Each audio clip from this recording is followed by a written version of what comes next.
तो प्यारे बच्चों, आइए चलिए शुरू करते हैं। आज से एक नया सीरीज चलेगा जिसमें हम लोग फिजिकल, ऑर्गेनिक, इनऑर्गेनिक इस यूट्यूब चैनल पे हम लोग पढ़ने वाले हैं।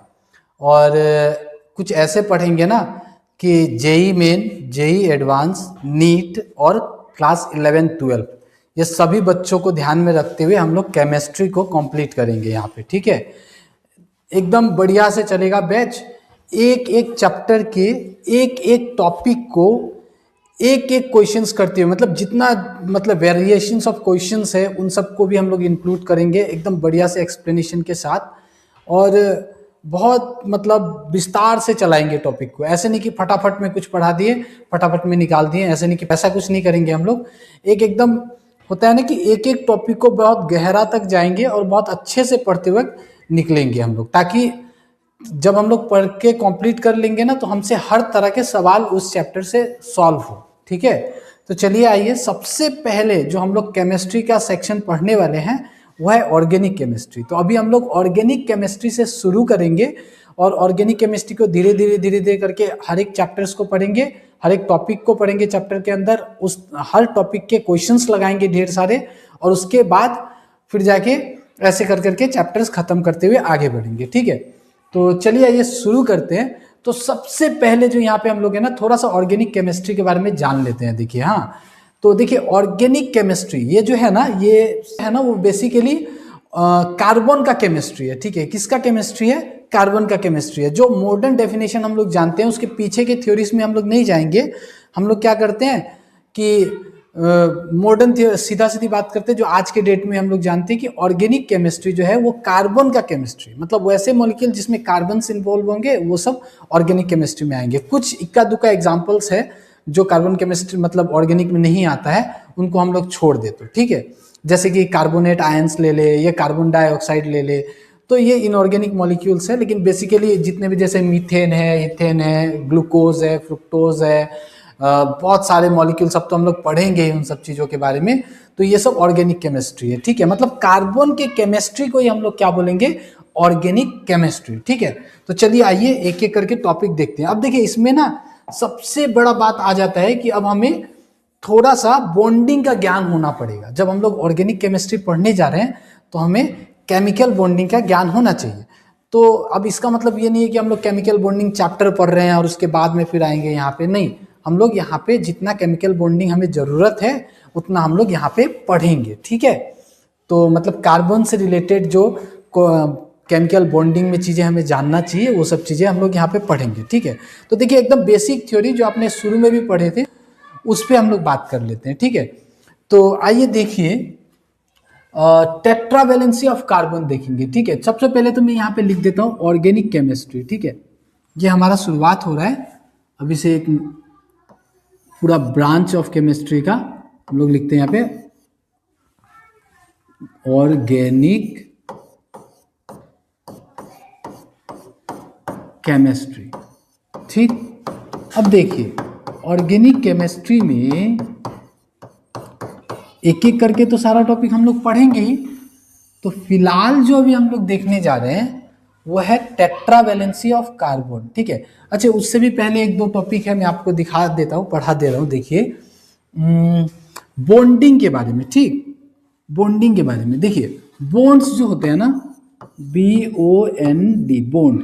अब ये बॉन्ड होता क्या है? ठीक, तो दो मॉलिक्यूल्स को एक फोर्स ऑफ अट्रैक्शन जो होल्ड करके रखता है। एक उदाहरण के तौर पे लेते हैं हम लोग, देखिए जैसे ये NaCl है। ठीक, यहाँ पे Na और Cl ये रहा प्लस माइनस। अब होता क्या है ना कि ये Na को, ये Cl माइनस जो है, ये Na प्लस जो है, तो वो इलेक्ट्रोस्टैटिक फोर्स से इसको होल्ड करके रखता है, मतलब पकड़ के रखा हुआ है। तो इसी को बोलते हैं, ये जो दोनों के बीच में जो एक बॉन्ड है वो बॉन्ड क्या है, मतलब एक तरह का जो फोर्स एक्ट कर रहा है, जो इनको बांध के रखा हुआ है, उसी को क्या बोलते हैं? बॉन्ड बोलते हैं। ठीक है, तो अब केमिस्ट्री में भी ये ऑर्गेनिक में भी आता है, उसमें आता है बेसिकली कोवेलेंट बॉन्ड। जैसे कि यहाँ पे भी ये भी एक बॉन्ड है, तो ये आयनिक बॉन्ड है और ये कोवेलेंट बॉन्ड है। तो एक एक करके हम लोग देखेंगे। देखिए, हाँ, तो बॉन्ड जो हमें बेसिकली देखने हैं यहाँ पे वो दो तरह के। अभी ऑर्गेनिक केमिस्ट्री में जो हमें जो बॉन्ड्स देखने हैं वो बेसिकली दो तरह के। ठीक है, कौन सा है? एक इलेक्ट्रोवैलेंट बॉन्ड जिसको बोलते हैं आयनिक बॉन्ड, और दूसरा है कोवैलेंट बॉन्ड, ठीक है, कोवैलेंट बॉन्ड। और सबसे ज़्यादा जो यहाँ पे मिलेगा हमें वो है कोवैलेंट बॉन्ड। ऐसा नहीं है कि आयनिक बॉन्ड नहीं मिलेगा, हमें मिलेगा ही। कि बॉन्ड्स दो तरह के होते हैं, एक को बोलते हैं आयनिक बॉन्ड, दूसरे को बोलते हैं कोवैलेंट बॉन्ड। अब आयनिक बॉन्ड कब बनता है और कोवैलेंट बॉन्ड कब बनता है, देखिए, ठीक है। तो जब दो एटम्स के बीच में इलेक्ट्रॉन्स का शेयरिंग होता है तो बनता है कोवैलेंट बॉन्ड। और जब ट्रांसफर ऑफ इलेक्ट्रॉन होता है, मतलब एक एटम उस इलेक्ट्रॉन लेके चला गया और दूसरे ने दे दिया, तो उस तरह का जो बॉन्ड बनता है उसको बोलते हैं आयनिक बॉन्ड। तो देखिए एक उदाहरण से हम लोग समझ लेते हैं इस बात को। जैसे कि सोडियम है ना, इसके वैलेंस शेल में एक इलेक्ट्रॉन होता है, आप लोग को पता ही है कि 2.8.1, इसका इलेक्ट्रॉनिक कॉन्फ़िगरेशन 11 होता है, तो यहाँ पे 2.8.1 लिखा हमने, ठीक है। और क्लोरीन का वैलेंस शेल में 7 इलेक्ट्रॉन होता है, तो ये रहा मैंने 7 डॉट से बना दिया 2.8.7। अब होता क्या है कि ये इलेक्ट्रॉन यहाँ से यहाँ जाता है और फिर सोडियम पे एक प्लस आ जाता है क्योंकि इलेक्ट्रॉन का कमी हो गया, एक इलेक्ट्रॉन चला गया। तो प्रोटॉन के अंदर तो 11 की 11, न्यूक्लियस के अंदर 11 की 11 प्रोटॉन ही है ना, लेकिन इलेक्ट्रॉन का संख्या एक कम हो गया तो ये पॉजिटिवली चार्ज्ड हो गया। और उसी तरह से क्लोरीन पे एक इलेक्ट्रॉन एक्स्ट्रा आ गया, और जो इसके अंदर जो न्यूक्लियस है, न्यूक्लियस के अंदर तो 17 के 17 ही प्रोटॉन्स है ना, और इलेक्ट्रॉन भी पहले 17 थे, अब जाके एक इलेक्ट्रॉन और आ गया, तो अब यहाँ पे हो गया टोटल 8 इलेक्ट्रॉन, इसलिए माइनस चार्ज डेवलप हो गया, मतलब इलेक्ट्रॉन ज्यादा हो गया एक प्रोटॉन के तुलना में। यहाँ पे प्रोटॉन एक ज्यादा है इलेक्ट्रॉन के तुलना में, क्योंकि प्रोटॉन तो कम और बेसी हम लोग कर नहीं सकते, बढ़ा घटा नहीं सकते, लेकिन इलेक्ट्रॉन को तो बढ़ा घटा सकते हैं ना। तो अब इसके पास 10 इलेक्ट्रॉन है, 11 प्रोटॉन है, जिसकी वजह से 1 प्लस आ गया, और यहाँ पे 17 प्रोटॉन है और 18 इलेक्ट्रॉन है, जिसकी वजह से एक माइनस आ गया। अब पॉजिटिव और नेगेटिव चार्ज के बीच में एक अट्रैक्शन होता है, हम लोग जानते हैं, फिजिक्स में भी पढ़ना है, उसको बोलते हैं इलेक्ट्रोस्टैटिक फोर्स ऑफ अट्रैक्शन। तो वही फोर्स ऑफ अट्रैक्शन की वजह से यहाँ पे ये दोनों आयंस एक दूसरे को ऐसे होल्ड करके रख रहा है, जाने नहीं दे रहा है।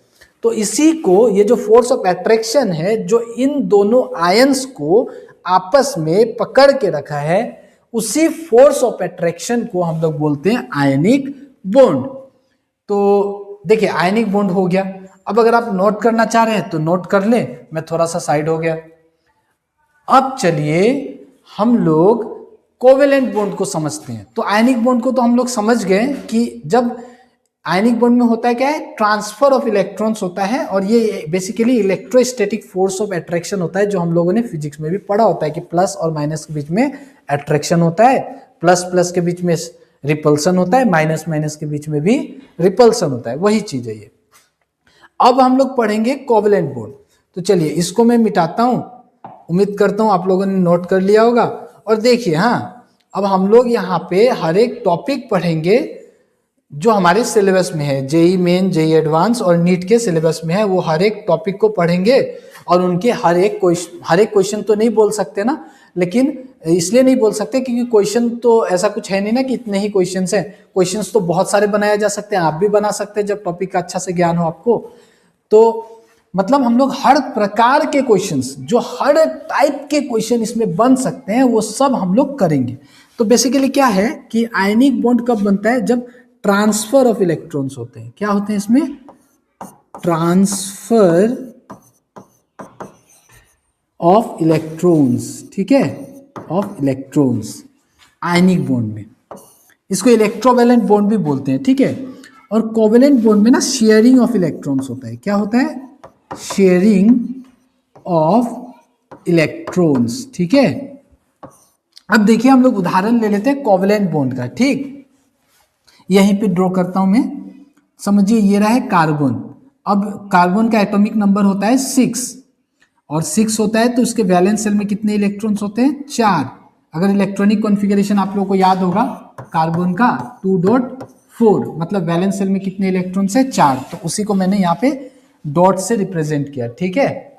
अब जाके देखिए हाइड्रोजन, मैं आपको कोवेलेंट बॉन्ड मतलब दिखा रहा हूं कि कैसे बनता है, ठीक है, शेयरिंग ऑफ इलेक्ट्रॉन कैसे होता है। समझिए ये हाइड्रोजन है, तो हाइड्रोजन के वैलेंस सेल मतलब एक ही सेल तो है और उसमें कितना इलेक्ट्रॉन है, एक ही है क्योंकि उसका एटॉमिक नंबर 1 है। अब देखिए ये रहा एक इलेक्ट्रॉन, एक हाइड्रोजन का ये रहा एक इलेक्ट्रॉन, दूसरा हाइड्रोजन लाया तो इसका भी ये रहा एक इलेक्ट्रॉन, ये तीसरा हाइड्रोजन मैंने यहाँ पे लिखा तो उसका भी ये रहा इलेक्ट्रॉन, ये लीजिए चौथा हाइड्रोजन मैंने बनाया उसका भी एक इलेक्ट्रॉन। ठीक है, अब देखिए होता क्या है कि ये कार्बन का ऑक्टेट कंप्लीट हुआ और ये रहा हाइड्रोजन का डुप्लेट कंप्लीट हुआ। हम लोग जानते हैं कि कोई भी एलिमेंट जो है उसके नियरेस्ट नोबल गैस का जो इलेक्ट्रॉनिक कॉन्फ़िगरेशन है उसको अचीव करना चाहता है। तो हाइड्रोजन के पास में जो नोबल गैस है वो कौन सा है? हाइड्रोजन के करीब में जो नोबल गैस है वो हीलियम है। हीलियम का एटॉमिक नंबर कितना है? 2। हीलियम का एटॉमिक नंबर कितना है? 2।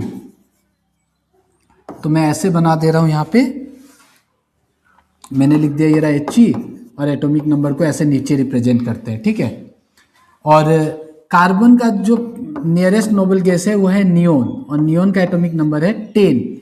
तो ये अभी देखिए यहाँ पे कार्बन का वैलेंस शेल में 4 इलेक्ट्रॉन है, यहाँ पे अगर और 4 इलेक्ट्रॉन आ जाएगा तो 8 हो जाएगा और ये 2 मतलब 10 हो जाएगा। ऐसे भी देख सकते हैं कि यहाँ पे 6 है इसका एटॉमिक नंबर, मतलब अभी कितने हैं न्यूट्रल फॉर्म में इसके पास नंबर ऑफ इलेक्ट्रॉन 6 हैं और हमें कितने चाहिए? 10, तो मतलब और 4 चाहिए। तो अब देखिए तो ये जो हाइड्रोजन वाले इलेक्ट्रॉन है वो शेयर होके कार्बन में आ गया, तो कार्बन को भी मिल गया, तो इसलिए कार्बन के पास अब कितने हो गए? वैलेंस शेल में इलेक्ट्रॉन 8 हो गए। तो ये जो 8 इलेक्ट्रॉन हो गए तो अब कार्बन का जो ऑक्टेट है वो भी कंप्लीट हो गया, मतलब वो किसका इलेक्ट्रॉनिक कॉन्फ़िगरेशन अचीव कर लिया? नियोन वाला इलेक्ट्रॉनिक कॉन्फ़िगरेशन, क्योंकि वैलेंस शेल में अगर 8 हो गया तो ये 2 को प्लस कर दीजिए तो कितना हो जाएगा? 10। और हाइड्रोजन का जो नियरेस्ट नोबल गैस है वो हीलियम है, तो हीलियम का इलेक्ट्रॉनिक कॉन्फ़िगरेशन अचीव कर लिया ये हाइड्रोजन। देखिए इसके पास भी कितने इलेक्ट्रॉन्स हो गए? 2। ये भी हाइड्रोजन के पास 2, इस हाइड्रोजन के पास भी 2 और इस हाइड्रोजन के पास भी 2। तो इसी को, ये जो शेयरिंग ऑफ इलेक्ट्रॉन से जो बॉन्ड बनता है ना, इसी बॉन्ड को हम लोग बोलते हैं कोवेलेंट बॉन्ड। ठीक है, तो इसको हम लोग ना अब ऐसे रिप्रेजेंट करते हैं। अब इतना लेंदी तरीके से नहीं लिखेंगे, तो इसको रिप्रेजेंट करने का एक तरीका बनाया गया कि ऐसे करके हम लोग रिप्रेजेंट करेंगे। ठीक है, ये देखिए, तो ये रहा हो गया कोवेलेंट बॉन्ड। तो कोवेलेंट बॉन्ड को जो हम लोग रिप्रेजेंट करते हैं ना, वो ऐसे लाइंस से रिप्रेजेंट करते हैं। ठीक है, ऐसे लाइंस देके। लेकिन इलेक्ट्रोवैलेंट बॉन्ड जो है, जिसको आयनिक बॉन्ड बोलते हैं, उसको हम लोग लाइन देके रिप्रेजेंट नहीं करते हैं, उसको ऐसे लिखते हैं। या तो यहाँ पे प्लस माइनस हम लगाना चाहे तो लगा सकते हैं, नहीं लगाएंगे तो भी ठीक है। लेकिन अगर हम इसको ऐसे लिख दें ना तो ये गलत रिप्रेजेंटेशन है, हमको इसको ऐसे हम नहीं लिख सकते। या तो ऐसे लिखेंगे या तो और ऐसे लिखेंगे बिना प्लस माइनस दिए हुए। ठीक है, तो जब भी इलेक्ट्रॉन्स के, तो चलिए अब एक बार सम अप करते हैं इन चीज़ों को। ठीक है, आपको अगर लिखना है तो आप लिख लीजिए, मैं थोड़ा सा साइड हो जाता हूँ। ठीक है, अब मैं बोल रहा हूँ, आप नोट कर सकते हैं। अब देखिएगा हाँ कि आयनिक बॉन्ड किसे बोलते हैं? फोर्स ऑफ अट्रैक्शन जो एटम्स को होल्ड करके रखता है। ठीक है, इतना समझ गए। अब जाके बॉन्ड्स का 2 ही टाइप्स अभी फिलहाल हमें जानना है, एक है आयनिक बॉन्ड, दूसरा है कोवेलेंट बॉन्ड। ठीक है, आयनिक बॉन्ड और कोवेलेंट बॉन्ड। अब ये आयनिक बॉन्ड कब होता है? तो वैसा बॉन्ड जो फॉर्म होता है इलेक्ट्रॉन के ट्रांसफर से, मतलब यहाँ से सोडियम से एक इलेक्ट्रॉन चला गया क्लोरीन के पास, तो सोडियम ने ट्रांसफर कर दिया और क्लोरीन ने ले लिया। तो ऐसे ट्रांसफर ऑफ इलेक्ट्रॉन्स की वजह से जो बॉन्ड बनता है उसको बोलते हैं आयनिक बॉन्ड। और जब शेयरिंग ऑफ इलेक्ट्रॉन से जो बॉन्ड बनता है उसको बोलते हैं कोवेलेंट बॉन्ड। और बॉन्ड जो बनता है वो बेसिकली क्यों बनता है? तो इसका ये क्यों बनता है? क्योंकि एटम्स अपने नियरेस्ट नोबल गैस के इलेक्ट्रॉनिक कॉन्फ़िगरेशन को अचीव करना चाहते हैं। तो अब देखिए इस कार्बन का नियरेस्ट नोबल गैस का कॉन्फ़िगरेशन अचीव हो गया, क्योंकि अब बैलेंस शेल में 8 इलेक्ट्रॉन हो गए और ये 2 इलेक्ट्रॉन, टोटल 10 इलेक्ट्रॉन हो गया इस कार्बन के पास। और ये हाइड्रोजन का जो नियरेस्ट नोबल गैस है वो हीलियम है, और हाइड्रोजन भी अपना 2-2 इलेक्ट्रॉन्स अचीव कर लिया। तो अब हम लोग इस चीज से यहाँ से समझ गए कि कोई भी एलिमेंट जो बॉन्ड बनाता है वो क्यों बनाता है, जो बेसिक थ्योरी है। देखिए ऐसे तो बहुत सारी थ्योरीज आते जाएंगे, हम लोग पढ़ते जाएंगे। फिलहाल हम मान के चल रहे हैं कि आप लोगों को कुछ नहीं पता है और बेसिक तरीके से हम लोग अभी यही जानते हैं, ठीक है, कि बॉन्ड क्यों बनाता है कोई एलिमेंट, क्योंकि वो अपने नियरेस्ट नोबल गैस के इलेक्ट्रॉनिक कॉन्फ़िगरेशन को अचीव करना चाहता है, और यहाँ पे बॉन्ड बनने के बाद वो अचीव कर लिया, ठीक है। अब देखिए यहाँ पे सोडियम ने भी अचीव कर लिया, क्योंकि हम लोगों ने समझा था कि ये बॉन्ड कब बनता है, जब ये यहाँ से अपना ये जो एक इलेक्ट्रॉन इसके वैलेंस शेल में ये दे देता है। तो अगर एक इलेक्ट्रॉन दे दिया तो अब हाइड्रोजन सोडियम का इलेक्ट्रॉनिक कॉन्फ़िगरेशन क्या रहेगा, पहले तो था ये, अब एक इलेक्ट्रॉन ट्रांसफर करने के बाद क्या बच गया इलेक्ट्रॉनिक कॉन्फ़िगरेशन, ये क्लोरीन का। देखिए क्लोरीन का इलेक्ट्रॉनिक कॉन्फ़िगरेशन क्या है, ये। क्यों? क्योंकि इसका एटॉमिक नंबर 17 है। इसका क्यों? क्योंकि इसका एटॉमिक नंबर 11 है। लेकिन ये जब इलेक्ट्रॉन एक ले लिया तो ये 7 से यहाँ पे क्या हो जाएगा 8, 2.8.8। तो हम लोग यहाँ पे क्या देख रहे हैं कि ये अपने नियरेस्ट नोबल गैस का कॉन्फ़िगरेशन को अचीव कर लिया। देखिए 8 + 8 + 2 इट इज 16, 17, 18। तो हीलियम, नियोन, आर्गोन, आर्गोन जो होता है ना उसका एटॉमिक नंबर होता है 18। मतलब क्लोरीन का जो नियरेस्ट नोबल गैस है वो है आर्गोन। तो आर्गन का इलेक्ट्रॉनिक कॉन्फ़िगरेशन क्लोरीन ने अचीव कर लिया, और सोडियम के पास वाला जो नोबल गैस है, क्योंकि सोडियम का एटॉमिक नंबर है 11 और उसके पास वाला जो नोबल गैस है वो है नियोन, तो नियोन का एटॉमिक नंबर है 10। तो सोडियम ने एक इलेक्ट्रॉन डोनेट करके अपने नियरेस्ट नोबल गैस का इलेक्ट्रॉनिक कॉन्फ़िगरेशन अचीव कर लिया, ठीक है। तो आप यहाँ तक नोट कीजिए। आज का क्लास यहीं तक रखेंगे, आगे का बात नेक्स्ट वीडियो में करेंगे। Thank you.